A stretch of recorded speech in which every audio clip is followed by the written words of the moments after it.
आणि digital media press club यांच्या वतीने आयोजित सर्व पत्रकार बंधूंचं या ठिकाणी उचित असा सन्मान करण्यास आपण या ठिकाणी जमलेलो आहोत। सर्वप्रथम मी आज सर्व ज्येष्ठ पत्रकार, सर्व तरुण पत्रकार बंधू भगिनी यांना पत्रकार दिनाच्या सर्वप्रथम शुभेच्छा देतो। आजच्या कार्यक्रमाकरिता उपस्थित माझे सहकारी कुकडे साहेब, ढेरे साहेब, माजी नगराध्यक्ष आसिफभाई तांबोळी साहेब,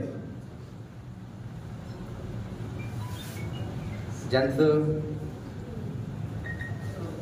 वक्तृत्व किंवा ज्यांची वाणी आज आपण या ठिकाणी ऐकणार आहोत, असे आपले सचिन वायकुळे सर, ज्यांच्या काव्यसंग्रहाचं आपण प्रकाशन केलं असे श्यामसुंदर मुळे सर।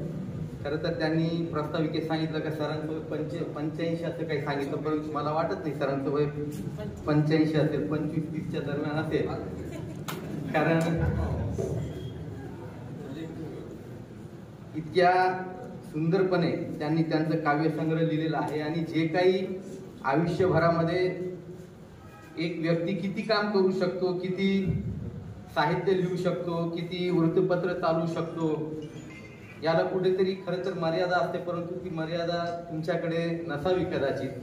त्यामुळे तुम्ही तुमच्या आयुष्यामध्ये अत्यंत संघर्षाने जे काही स्थान आज या ठिकाणी प्राप्त केलेलं आहे त्याबद्दल आपलं सुद्धा मी या ठिकाणी अभिनंदन करतो, मुळे सरांचं सुद्धा। खरं तर आज बाळशास्त्री जांभेकर यांनी त्यांच्या हयातीमध्ये आजच्या दिवशी 6 जानेवारी 1832ला मराठीतला पहिला वृत्तपत्र दर्पण प्रकाशन झालेलं होतं आणि त्याच्यामुळे आपण आज हा 6 जानेवारी हा जो दिवस आहे तो आपण पत्रकार दिवस म्हणून साजरा करत असतो। खरं तर 6 जानेवारी हा फक्त दर्पणच्या प्रकाशित होण्याचा दिवस नाही तर त्यांचा वाढदिवस पण त्याच दिवशी होता।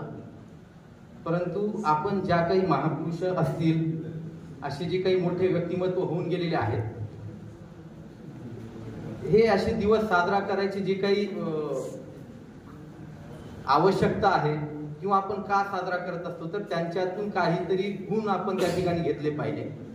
त्यांनी जे काही कार्य त्यांच्या आयुष्यभरामध्ये केलेलं आहे, जे संघर्ष केलेला आहे, त्याचं स्मरण आपण केलेलं पाहिजे। या अनुषंगाने आपण हे दिवस साजरा करत असतो आणि हा दिवस साजरा करत असताना ज्या परिस्थितीमध्ये, ज्या काळामध्ये त्यांनी वृत्तपत्र सुरू केलं, खरं तर आज आपण पाहतो का जवळपास 2000च्या वर दैनिक आहेत आणि ज्यावेळेस प्रेसची आणखी म्हणावी तशी प्रगती झालेली नव्हती, प्रकाशन त्या ठिकाणी होत नव्हते, मोजके 2-4 इंग्रजीचे वृत्तपत्र त्या ठिकाणी होते आणि अशा परिस्थितीमध्ये मराठीचं वर्तमानपत्र काढणं म्हणजे ते विचार करणं सुद्धा त्या काळी अशक्य अशी गोष्ट होती। मात्र त्यांनी त्यावेळेस हे करून दाखवलं। पहिलं दर्पण हे वृत्तपत्र त्या ठिकाणी काढलं आणि फक्त मराठीतच नव्हतं, त्यात 2 स्तंभ होते, एक इंग्रजी पण होतं आणि मराठी। इंग्रजीचं ट्रान्सलेशन मराठीमध्ये त्या ठिकाणी करायचे आणि त्यांचा उद्देशच होता का समाजाचं प्रबोधन करणं आणि लोकांचं मनोरंजन करणं। एका एवढ्या सोप्या उद्दिष्टामुळे त्यांनी हे वृत्तपत्र सुरू केलेलं होतं। आता त्यात आणखीन महत्वाची आणि जी प्राधान्याने आपल्याला ज्याचं महत्व पटेल अशी जी गोष्ट जर सांगायची म्हटले तर फक्त वयाच्या 20व्या वर्षी त्यांनी हे सुरू केलेलं होतं। त्यांचं आयुष्यच होतं 34 वर्ष। आता मला वाटत नाही की इथं 34 पेक्षा कमी कोणीतरी 1-2 जण असतील, म्हणजे सगळे जेवढे जण आहोत आपण 34 वर्षापेक्षा जास्त वयाची आहोत। मात्र 34व्या वर्षापर्यंत जे काही एवढ्या कमी कालावधीतलं जीवन त्यांना मिळालेलं होतं, जवळपास 9 ते 10 भाषांमध्ये त्यांचं त्या ठिकाणी त्यांना बोलता येत होत्या, त्या भाषा त्यांना अवगत होत्या। फ्रेंच तर एवढी जबरदस्त ते बोलायची का तिथल्या राजांच्या वतीने त्यांचं त्या ठिकाणी त्यांचा सत्कार झालेला होता।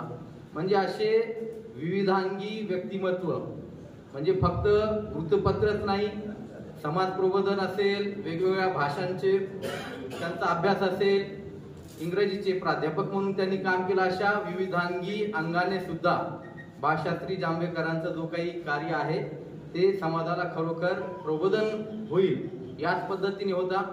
मध्यंतरीच्या काळामध्ये हे जे वृत्तपत्र विश्व आहे किंवा जे काही आज या ठिकाणी स्थान भक्कम केलेलं आहे, व्हर्नाक्युलर प्रेस ऍक्ट सारखे जालीम कायदे सुद्धा त्या ठिकाणी, आपलं जे अभिव्यक्ती स्वातंत्र्य आहे, वृत्तपत्र जे काही प्रकाशित होण्याचा जो काही अधिकार होता त्याच्यावरती घाला घालण्यासारखे सुद्धा अनेक कायदे ब्रिटिशांनी त्या ठिकाणी केले होते. मात्र आपल्या भारतीय पत्रकारांनी असतील, ज्यावेळेस त्यांनी जे काही संघर्ष केलेला आहे त्यांच्या संघर्षाचा त्यागाचा परिणाम असेल का आज रोजी सुद्धा आपली जी वृत्तपत्राची जी काही जागा आहे किंवा त्यांचं जो स्थान आहे आज रोजी सुद्धा त्या ठिकाणी भक्कम आहे. फक्त आज आता पुरस्कार पण भरपूर झाले, बोलायला आणखीन वक्ते तर आणखीन शिल्लकच आहेत, त्यामुळे एवढं एक चांगलं झालं की त्यांच्या अगोदर मला बोलायला मिळालं, कारण ते बोलल्यानंतर आपण काय बोलायचं हा एक प्रश्न असतो. त्यामुळे फक्त एवढं सांगेन का पत्रकार हा समाजाचा खूप महत्वाचा अंग आहे. राजकारण्यांना असेल, अधिकाऱ्यांना असेल, समाजाला असेल, प्रत्येकाला आरसा दाखवण्याचं काम पत्रकार बंधू करत असतात. आणि समाज प्रबोधनाचं काम असेल, समाजाच्या विकासाचं काम असेल, समाजामध्ये घडत असणाऱ्या चुकींच्या कामांचं असेल, मात्र या गोष्टींकडे पाहत असताना मोठ्या सामाजिक बुद्धीने त्या ठिकाणी पाहण्याची सुद्धा त्या ठिकाणी गरज आहे.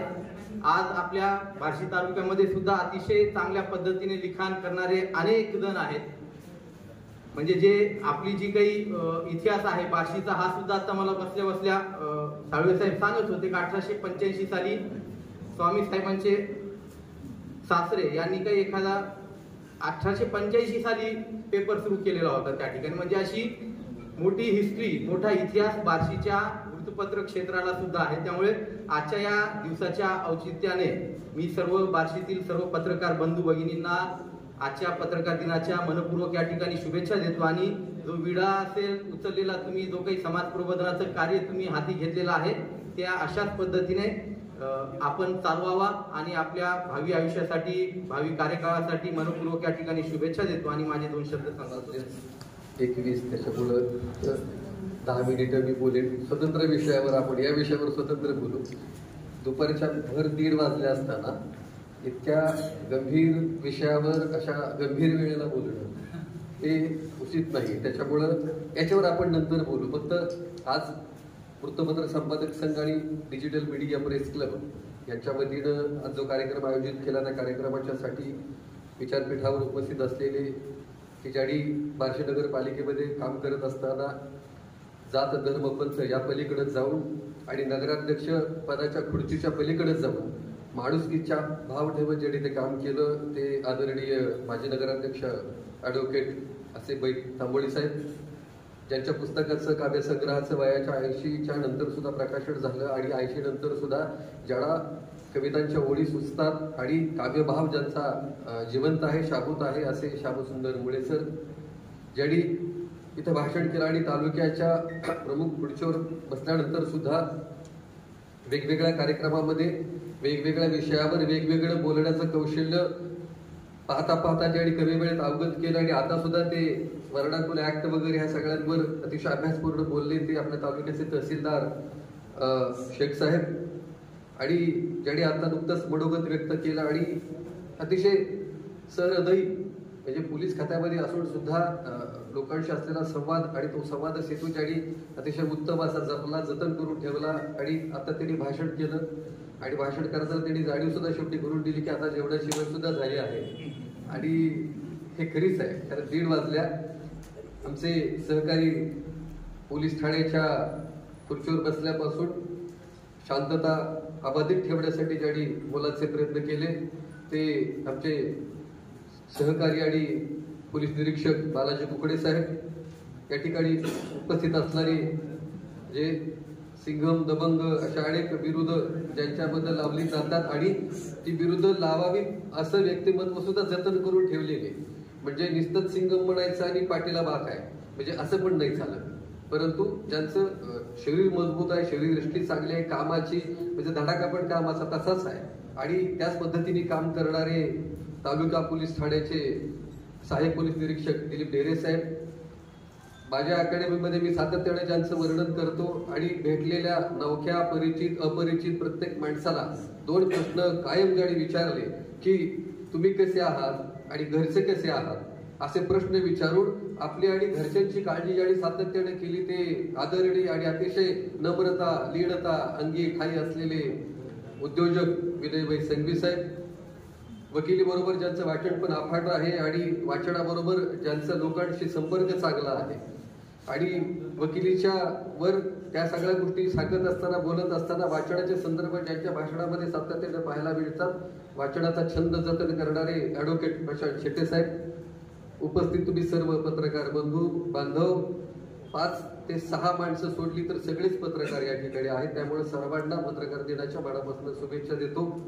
आणि 5 ते 6 जे शिल्लक राहिले आहेत तेच लक्षात येईनात कोण कोण आहे, तर नानसकर साहेब एक आहे, त्यांचं कौतुक केलं पाहिजे. राहुल वाडी वल्ली समाजसेवा संस्था त्यांचंही कौतुक केलं पाहिजे. केदारचं कौतुक केलं पाहिजे, म्हणजे जुबेरभाईंचं कौतुक केलं पाहिजे. आपण आपल्याला वाटतं की आपण त्यांच्या कार्यक्रमाला जातो, परंतु त्या 3-3.5 लाख लोक वस्ती असलेल्या शहरातल्या ज्यांच्या कार्यक्रमाला पत्रकार प्रत्येक वेळी हजर राहिले, त्या 3.5 लोकांच्या मध्ये 5 लोकांनाच फक्त वाटले की आपण पण पत्रकारांच्या कार्यक्रमाला जावं आणि म्हणून त्यांचं कौतुक केलं पाहिजे, त्याचं अभिनंदन केलं पाहिजे. आणि आपण पत्रकारितेवर वगैरे बोलू. आता काय फार विषय म्हणजे फार मला काय ते बोलायला लागलो तर तासभर पण बोलेन, परंतु तुमचं योगेश लोखंडे अध्यक्ष म्हणून तुमचं कौतुक केलं पाहिजे. आणि सगळ्यात महत्वाचं की त्यांनी जो कार्यक्रम घेतला तुम्ही, म्हणजे सगळ्यांना तुम्ही ट्रॉफी दिली, सगळ्यांना तुम्ही ती बुके दिला, शाली घातल्या सगळ्यांच्या खांद्यावर, खरं कौतुक केलं पाहिजे. आणि पत्रकार दिनाचे ह्या शहरातले सगळेच पत्रकार या ठिकाणी वृत्तपत्राचे आहेत, त्यामुळे समाज माध्यमावर काम करणारे आहेत, सोशल मीडिया म्हणजे युट्यूब चॅनलचे पत्रकार आहेत, साप्ताहिकाचे पत्रकार आहेत आणि एका छताखाली हे सगळे पत्रकार तुमच्या संघटनेमुळे तुम्ही आणण्यात तुम्ही यशस्वी झालात, त्यामुळे तुमचं सुद्धा मनापासून कौतुक. अध्यक्ष म्हणून कार्याध्यक्ष अभिषेक काकडे साहेब आहे, तुमचं कौतुक आहे. उपाध्यक्ष जमीर शेख, सचिव अशोक काकडे साहेब, किरण नांदसकर, प्रभुलिंग स्वामी आणि रियाज भाई पठाण, प्रशांत गायकवाड, जमीर शेख, अजम बागवान आणि ॲडव्होकेट आमचे सुहास कांबळे, तुमच्या सगळ्याच पदाधिकाऱ्यांचं मनापासून कौतुक. आल्याला मी त्यांना विचारलं, सगळ्यांच्या अंगावर जॅकेट इतके चांगले आहेत, पाहुण्यांना काय आहे का नाही म्हटलं, तर ते म्हणले पाहुण्यांनी घरचं आपलं आपलंच घालून यायचं, ते आमच्यासाठी केले. मी म्हणलं काही हरकत नाही, म्हणजे पुन्हा म्हणलं ते ट्रॉफी तर काय, ट्रॉफी पण बघितल्या पण त्यांचं कौतुक पण केलं पाहिजे. परवा मला भेटले प्रशांत बाबू, ते म्हणले आम्ही पत्रकाराचा सत्कार करणार आहे. मी म्हणलं काय देणार आहे, तर ट्रॉफी देणार आहे म्हणले कुलकर्णी सर. मी म्हणलं ट्रॉफी जरूर द्या, पण त्या ट्रॉफीवर नाव लिहा, तर ते कुणी दिली का कुठून आणली ते असं काही अवघड होतं ते सगळं. म्हणजे त्यामुळं हा पिंटू भैया पाटील पण आमचे, म्हणजे तुमच्यामुळे विक्रांत दादाची आठवण झाली बरं का. दादा एकही कार्यक्रम आजपर्यंत चुकवत नव्हते पत्रकारांचा, आणि तुम्ही ट्रॉफीवर सगळ्यांचं नाव टाकून ते ट्रॉफी दिली पत्रकारांना आणि पत्रकार दिन साजरा झाला, खरा साजरा झाला. प्रत्येकाच्या नावाची ट्रॉफी त्यांच्या हातामध्ये आहे. वकील साहेब मला म्हणजे असं म्हणाले की बाबा ते नेमाटी लावल्याशिवाय, ते गंध लावल्याशिवाय कार्यक्रम झाल्यासारखा वाटत नाही, म्हणून उर्वरित जे राहिले त्यांना सुद्धा आपल्याला काय बुक्का लावलेत नाही, नेमाटी तर वडू म्हटलं, म्हणजे ते नेमाटी वडली. जे राहिले त्यांना पण ते नाम वडून टाकला. हे त्यांचं बारीक ऑब्झर्वेशन आहे. आणि सगळ्याला आता कसं कपाळाला म्हणजे कुठून ते आल्यासारखं वाटतं, म्हणजे फार कार्यक्रम करून आल्यासारखं वाटतं. नंतर पत्रकार दिन आहे, अंगावर जॅकेट बी नाही, कपाळावर गंध बी नाही, हातात काय फुलं पण नाही, म्हणजे काहीच म्हणजे कुठलीच खून नाही पत्रकार दिन साजरा केल्याची. तर ती खून तुम्ही खरं योगेश लोखंडे आणि तुमच्या सगळ्या टीमनी ह्या सगळ्या खाना पण हातात तरी दिल्यात सगळ्यांच्या, त्यामुळं तुमचं मनापासून अभिनंदन.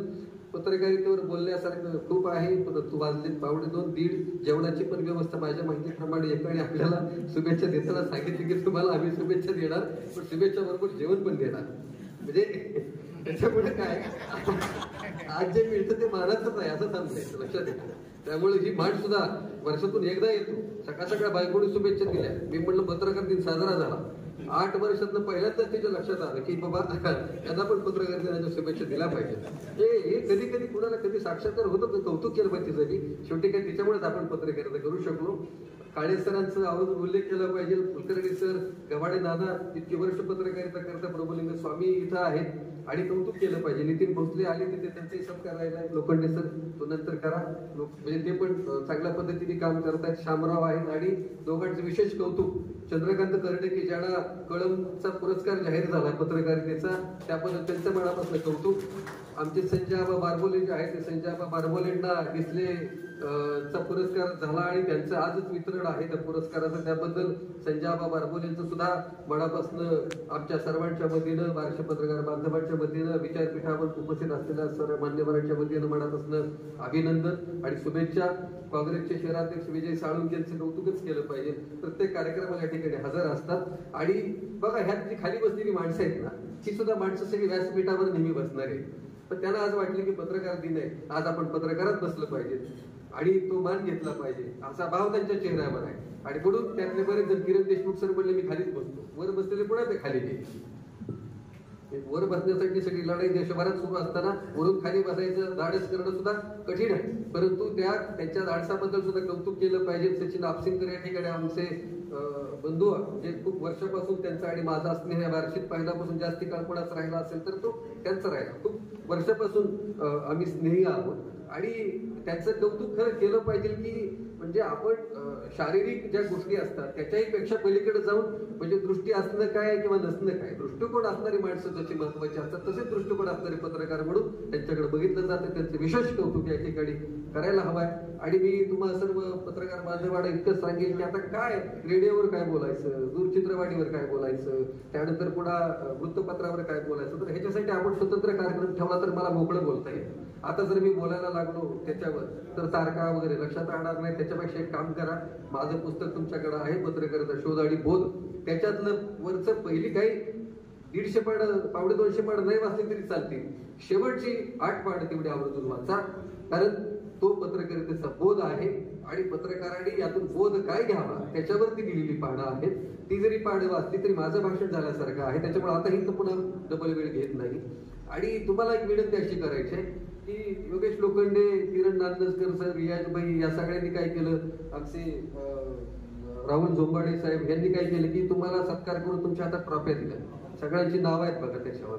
मग मी म्हणलं तुमचा यांचा सत्कार करताना तर ते पहिला आमच्या ट्रॉफीवर आम्ही कसं नाव टाकायचं, आता आम्ही कसं चिटकून घ्यायचं, म्हणजे आमचंच नाव बाबा ही आम्हाला मिळाली. तर मला वाटतं की आता इतक्या मोठेपणाने त्यांचा सत्कार केला, भविष्यात त्यांच्या सुद्धा नावाची ट्रॉफी तुम्ही करावी, ती त्यांच्या हातामध्ये टेकवून त्यांचा गौरव केला पाहिजे. तर लक्षात घ्या की मी दोन्ही शाली मला मिळाल्या, त्या दोन्ही शाली मी घडी घालून ठेवल्या. आसिफभाई तांबोळी मला म्हणाले की तुम्ही इतकं शिस्तीत काम असते. मी म्हणलं माझं पहिल्यापासूनच शिस्तीत काम आहे, म्हणजे लग्न सुद्धा शिस्तीतच. आई म्हणजे आधी ठरलं 11 वाजता रात्री की उद्या लग्न करायचं, करू काय, आणि उद्या लग्न केलं. म्हणजे फार ज्या गोष्टीला वेळ द्यायचा त्या गोष्टीला वेळ द्यायचा, पण आपण शिस्त पाळली पाहिजे. मी त्या शाली ठेवल्या. काल लव्ह मॅरेज आहे तरी विशेष काय सांगायची आवश्यकता पुन्हा आधी पुढचं मी सांगा म्हणतो नाही ना. किरण नांदसकर पत्रिका द्यायला मला घरी आले होते आणि मी म्हटलं माझं घर नवीन बांधले तर त्या नवीन घरामध्ये सगळ्यात उत्तम जर काय मी केलं असेल तर नांदसकर सर त्यांनी मला एका शब्दात सांगितलं, सर लॅविश. मी एकच गोष्ट चांगली केली, त्याच्यामध्ये माझी लायब्ररी उत्तम केली आणि त्याच्यामध्ये पुस्तकं ठेवली, ट्रॉफ्या ठेवल्या तिथे.